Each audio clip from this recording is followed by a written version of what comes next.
జై భవాని. బద్ధకంలో నన్ను మించిన వాళ్ళు ఇక ప్రపంచం మీద ఉండరనుకుంటా. ఎందుకంటే శివరాత్రి రోజు తెచ్చిన కందగడ్డ ఇవన్నీ అయితే ఉడకబెట్టిన, అందుకే నాకు అప్పుడప్పుడు అట్లా అనిపిస్తుంది.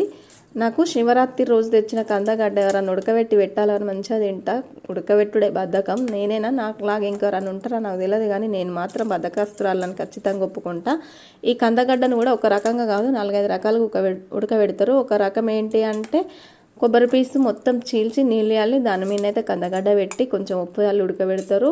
రెండోది నీళ్ళు పోసి ఉప్పేసి ఉడకబెడతారు. 3 ఆయిల్ పోసి ఉడకబెడతారు. 4 వరిగడ్డ ఉంటుంది చూసినా, మన పల్లెటూరులో వరిగడ్డ వేసి కూడా ఉడకబెడతారు. ఇట్లా 4-5 రకాలు అయితే ఈ కందగడ్డను ఉడకబెడతారు. నేనైతే నూనె పోసి కొంచెం అంతా చక్కెర వేసి అయితే ఉడకబెట్టిన, మంచిగానే ఉడికింది. టేస్ట్ కూడా సూపర్గా ఉన్నది. మనకు పొలం కాడ భూములు జాగాలు ఉండాలి, కానీ కొంచెం కందగడ్డ తీగ అయితే వేయాలి, కానీ మస్తు ఊరుతుంది ఫ్రెండ్స్. దొడ్డుగా లడ్డు గడ్డలు బాగా ఊరుతుంది. నాకు ఆ కందగడ్డ అంటే చాలా ఇష్టము. అది పచ్చిది తెంపుకొని కడుక్కొని తిన్నా సూపర్గా ఉంటుంది. అంటే మందేసి వేసి పండిస్తారు కాబట్టి కొంచెం వేరేలా ఉంటుంది. ఓకేనా ఫ్రెండ్స్, బాయ్.